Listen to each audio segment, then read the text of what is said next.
Halo guys, kembali lagi bersama Detektif Q6 Channel dalam pemateri Psychology Learner yang ketiga. Masih membahas materi yang sama, yaitu tentang bullying. Namun, kali ini detektif akan membahas bullying dari sudut pandang yang berbeda, yaitu di sudut pandang siswa-siswa SMP. Bagaimana pandangan mereka tentang bullying, apa yang mereka ketahui, lalu contohnya, dampak negatifnya, lalu apa tindakan yang bisa mereka lakukan untuk pencegahan bullying. Nah, untuk menjawab hal itu semua, detektif telah melakukan suatu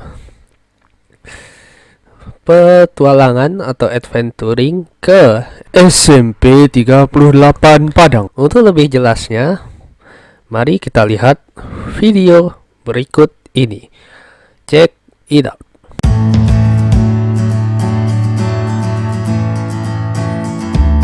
Assalamualaikum warahmatullahi wabarakatuh. Waalaikumsalam warahmatullahi wabarakatuh. Baiklah, hadirin semua. Sebelumnya diizinkan Bang memperkenalkan diri terlebih dahulu. Nama Abang Rahmat Buka Sadri, bisa dipanggil Bang Rahmat. Dulu Bang S1 itu di Psikologi dan S2 sekarang itu di jurusan Bimbingan Konseling BK UMT Padang. Nah, sekarang Bang sudah perkenalkan diri. Alangkah baiknya Abang pengen tahu nama adik semua.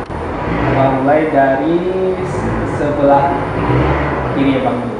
Perkenalkan, nama saya Intan Afrina Safira, panggilan Intan, kelas 9C, tinggal di Baringan.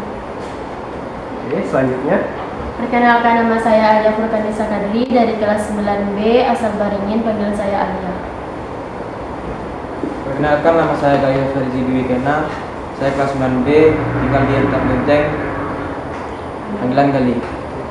Perkenalkan, nama saya Dani Nanda Pratama, panggilan Dani, kelas 9B, tinggal di Tarasa. Perkenalkan, nama saya Anissa Neri, panggilan Anissa, kelas 9B, tinggal di Beringin.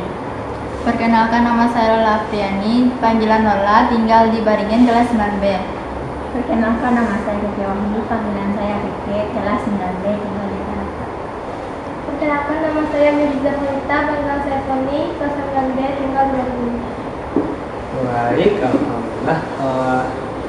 Abang udah kenal sama adik-adik semua juga. Sebelum kita masuk pada topik utama kita, Abang pengen memberitahu kalau kali ini kita akan melakukan semacam bimbingan kelompok ya, yang dimana Abang ingatkan lagi ada 3 asasnya itu. Yang pertama, asas keterbukaan. Semua adik-adik bebas menyampaikan pendapat tapi sesuai dengan topiknya ya. Yang kedua itu kerahasiaan. Jadi jika ada rasanya pengalaman yang kurang menyenangkan atau apa saja yang kita sharing di sini aman pokoknya, tidak akan bocor ke luar. Dan yang terakhir itu azas kegiatan. Ya, seperti kegiatan yang akan kita lakukan sekarang ini. Selanjutnya, semua sudah paham kan apa itu proses bimbingan kelompok? Sudah. Nah, baiklah, kita mulai bimbingan kelompok kita hari ini. Topik tugas dengan tema itu bullying. Kita lihat dulu nih, adik-adik tahu nggak tentang bullying itu apa? Tahu. Nah, kalau tahu, pengen Bang tanya juga nih. Kita mulai dari Intan dulu. Bullying itu apa? Bullying itu adalah salah satu perbuatan yang tercela. Nah, selanjutnya Bullying menghina fisik. menghina fisik ya. Lanjut. Bullying adalah salah satu pengejakan terhadap orang. Bullying itu adalah mencaci maki orang. Iya. Bully adalah perilaku yang tidak terpuji. Itulah. Bully adalah perilaku yang tidak patut ditiru dan bisa membuat orang sakit hati. Wah. Kemudian Eki. Perilaku bully adalah perilaku yang tidak patut untuk dicontoh karena dapat merusak mental seseorang. Tony. Bully adalah sifat tidak terpuji karena menghina seseorang dan mencaci seseorang. Oh, wah, Mbak. Setelah tadi mendengar penjelasan adik-adik semua tentang bullying, pengen abang simpulkan juga nih beberapa dari yang bang itu. Kalau dari abang ya, bullying itu bisa dikatakan orang yang kuat membuli yang lemah. Itu yang pertama. Kalau yang kedua, orang yang suka trending membuli orang-orang yang cupu, yang tidak punya lah di situ. Kalau contohnya di sini ini mungkin pernah dengar pasti itu viral banget di internet, orang yang pakai iPhone 6 kemudian diviralkan, kamu kan pakai iPhone 6 ya, wah cukup kamu nih. Nah, itu sering tuh. Kemudian orang yang biasanya tuh bergeng membuli yang sendirian. Lalu kemudian di sini orang yang terlalu, tanda kutip, terlalu pintar itu sering banget tuh mengejek kawan-kawan yang lainnya dengan mengatakan, oh ini nilai bahasa Inggris kamu segini, wah nggak main nih sama kita. Bahkan bully ini bisa sampai nanti itu hal jadi SMA. Yang kira seperti itu ya, kesimpulan dari abang tentang bullying itu ya. Nah, sekarang kita masuk ke contoh bullying tadi. Ada yang ingin menyampaikan apa itu contoh-contohnya?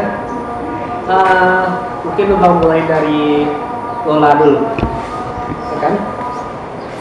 Contoh bullying adalah mengejek teman dengan panggilan tidak baik. Oke, lanjut ke Kiki. Membuli kekurangan seseorang seperti cara berbicaranya yang terbata-bata. Lanjut. Memojokkan teman seperti memilih teman. Ini teman. Nah, lanjut kita. Menertawakan teman yang sedang cacat. Oh, kemudian lanjut. Meminta uang teman. Kita teman. Nah, kembali. Melakukan kekerasan terhadap orang yang lemah dan cacat. Nah, lanjut. Memukul kawan dan menendang kawan. Oke, sudah lanjut. Memanggil dengan sebutan nama orang tua. Oh, oke. Dan kita contoh-contohnya luar biasa sekali.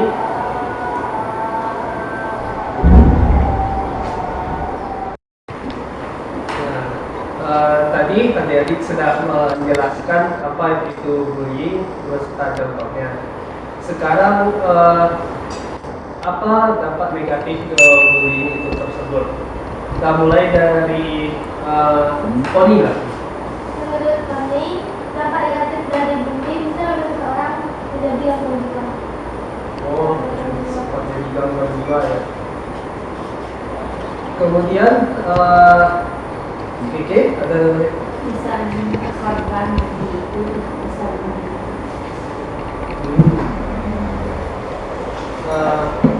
Alia bagaimana?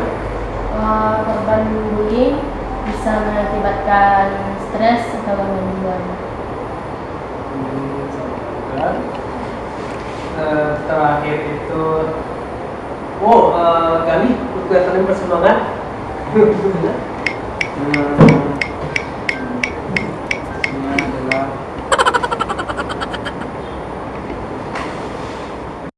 Ya, oke.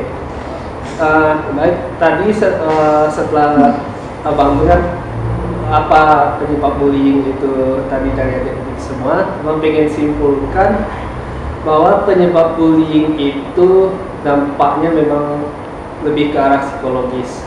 Yang abang maksud psikologis di sini, pertama itu korban bullying bisa mengalami stres.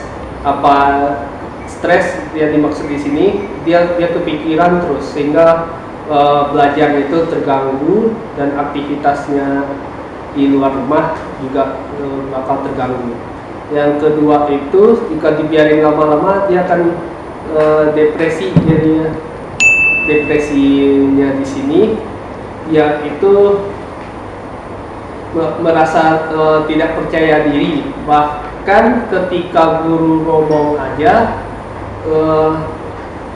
ketika dia ingat si pelaku bullying itu melakukan tindakan bullying, dia jadi ragu-ragu untuk bertanya di depan kelas dan ada guru malahan.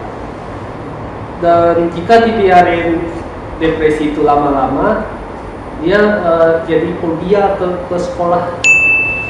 Fobianya di sini dia akan cari 1000 macam alasan untuk tidak ke sekolah, atau bahkan ke sekolahnya pun ada, tapi dia lari ke tempat lain. Misalnya pergi ke warnet, pergi ke supermarket, atau kumpul-kumpul yang bukan satu sekolahnya. Oke, nah sekarang tadi sudah menjelaskan dampak negatifnya. Bagaimana tindakan adik-adik semua agar tidak menjadi seorang pembuli? Oke, ya. Berperilaku baik kepada semua orang. Selanjutnya, Bergaul dengan teman yang lebih baik, bergaul lebih dekat dengan keluarga, dan lebih dekat dengan Tuhan. oke, Gali, bagaimana? selalu mendekatkan diri kepada keluarga dan saling menghormati satu lain dan selalu rajin beribadah. Oh, benar sekali. Selanjutnya, ya. Menghargai teman dan memberi dan Nah, baik. Selanjutnya, Nisa, pendapat Nisa? Saling menghargai sesama, tidak membedakan teman. Oke, Lola. Kita harus bisa menilai diri kita, baru kita nilai orang lain. Contohnya, coba saja kita yang kena bully. Waduh, luar biasa. Keke? Ingat kekurangan kita, hargai kekurangan orang lain, dan terima kelebihan orang lain. Terus, Boni? Sopan kepada semua orang. Baik. Baiklah. Tadi setelah mendengarkan penjelasan dari adik-adik tentang bagaimana cara kita agar tidak menjadi pembuli, Abang ingin simpulkan. Yang pertama itu kita memang harus bisa menghargai satu sama lain. Jika konsepnya di sekolah, kita harus bisa menghargai teman kita, menghargai guru, menghargai semua orang yang ada di sekolah itu tersebut.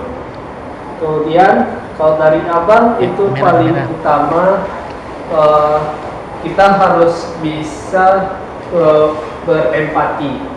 Tadi sesuai yang dijelaskan oleh adik Lola tadi, itu kita berempati di sini bagaimana jika ketika kita menjadi pelaku, kita kembalikan situasinya itu kita yang jadi korban.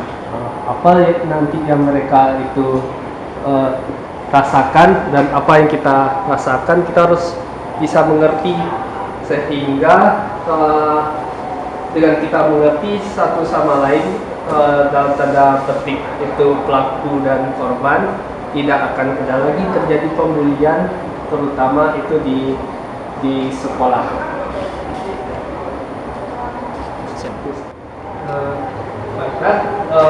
dengan ini berakhir bimbingan kelompok kita dengan topik tugas hari ini ya adik-adik. Bang harap dengan adanya bimbingan kelompok ini adik-adik bisa mengerti dan paham apa itu bullying, dan paling utama sekali itu adik-adik itu paham bagaimana agar kita itu tidak menjadi seorang pembuli. Itu saja, mungkin lebih atau kurangnya penyampaian apa tadi. Assalamualaikum warahmatullahi wabarakatuh. Waalaikumsalam warahmatullahi wabarakatuh. Baiklah, guys, kita sudah melihat bagaimana video bimbingan kelompok topik tugas tentang bullying hari ini. Di next video, detektif akan menunjukkan bagaimana proses konseling kelompok lagi ya guys. Yap, jika suka dengan videonya jangan lupa beri like yang banyak dan juga subscribe ke Detektif Kirim 6 channel ya guys. Oke, see you in the next video. Bye and ciao.